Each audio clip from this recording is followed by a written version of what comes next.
Pendidikan Ekonomi Universitas Indraprasta PGRI Unindra. Pada kesempatan kali ini, saya akan memberikan informasi kepada teman-teman mengenai perbedaan antara belajar dan pembelajaran. Teman-teman, kita sering sekali mendengar istilah belajar dan pembelajaran.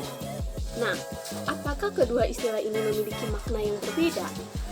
Tentu saja, kedua istilah ini memiliki makna yang berbeda jika dilihat dari pengertiannya, pelakunya, jenis kegiatannya, dan juga peran pelaku di dalamnya. Nah, di video kali ini saya akan memberikan ilustrasi video mengenai perbedaan antara belajar dan pembelajaran. Ilustrasi ini menceritakan tentang seseorang melakukan kesalahan melanggar lalu lintas dengan tidak memakai helm. Dari kesalahan tersebut, pengendara sepeda motor mendapat teguran dari polisi. Setelah kejadian ini, sang pengendara tersebut sadar bahwa mematuhi peraturan lalu lintas sangat penting untuk kebaikan dirinya dan orang lain. Semenjak kejadian itu, ia selalu memakai helm ketika mengendarai motor. Dari ilustrasi video tadi, dapat kita menyimpulkan makna dari belajar. Belajar menurut Sabri Sutikno adalah suatu proses yang dilakukan oleh seseorang untuk memperoleh suatu perubahan yang baru sebagai hasil pengalamannya sendiri dalam interaksi dengan lingkungannya. Perubahan yang dimaksud di sini bukan hanya perubahan yang dapat kita amati saja, tetapi perubahan dari perilaku yang efektif, psikomotorik, dan juga kognitif. Dan adanya pengalaman diartikan ketika seseorang belajar itu berdasarkan pengalaman yang ia dapatkan dalam kehidupan sehari-harinya, baik dari rumah, dari sekolah, maupun tempat belajar lainnya. Nah, selanjutnya saya akan memberikan ilustrasi video tentang apa itu pembelajaran. Pengertian pembelajaran. Apa itu pembelajaran?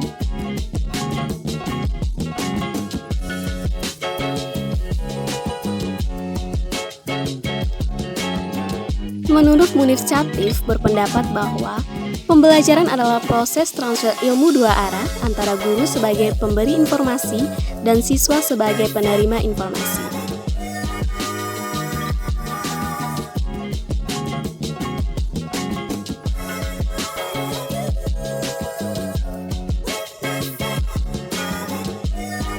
Menurut Ajar Chalil menyatakan bahwa pembelajaran itu adalah proses interaksi peserta didik dengan pendidik dan sumber belajar pada suatu lingkungan belajar.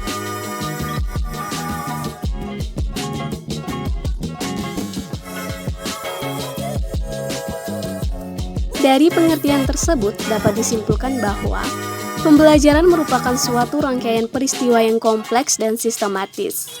Dalam peristiwa tersebut, terjadi interaksi pendidik dan peserta didik dalam rangka perubahan sikap dan pola pikir yang menjadi kebiasaan bagi peserta didik yang bersangkutan. Pendidik berperan sebagai pengajar dan peserta didik sebagai pelajar.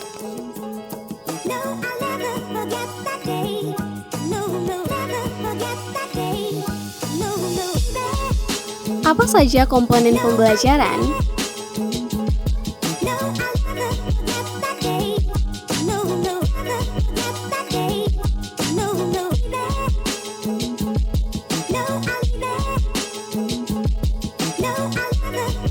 Yang pertama, pembelajar. Pembelajar adalah orang yang sedang belajar atau yang disebut siswa, murid, dan mahasiswa.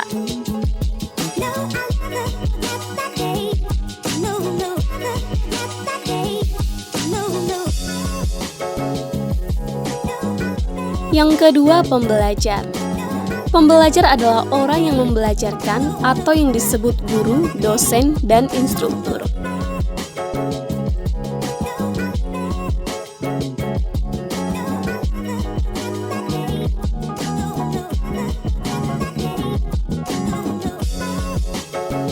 Yang ketiga, tujuan belajar.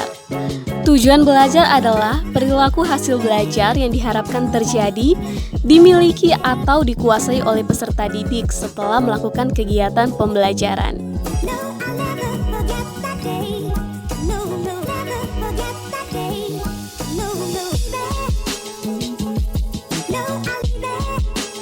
keempat, materi pembelajaran.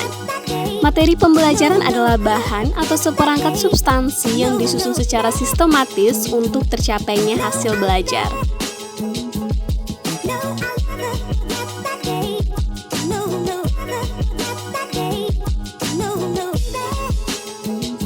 Yang kelima, strategis pembelajaran. Strategis pembelajaran adalah cara mencapai tujuan pembelajaran.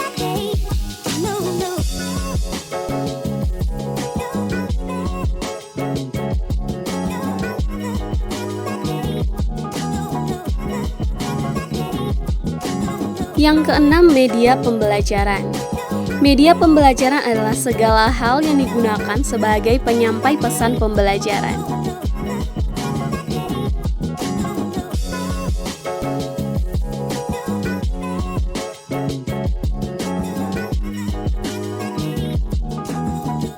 Dan yang ketujuh adalah evaluasi. Evaluasi adalah proses pengukuran dan penilaian terhadap suatu pembelajaran.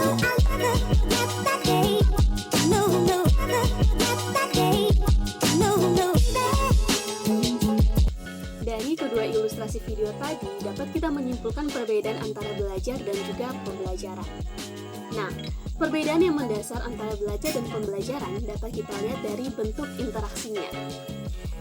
Jika belajar, seseorang melakukannya secara individu, dapat dilakukan kapan saja dan juga di mana saja.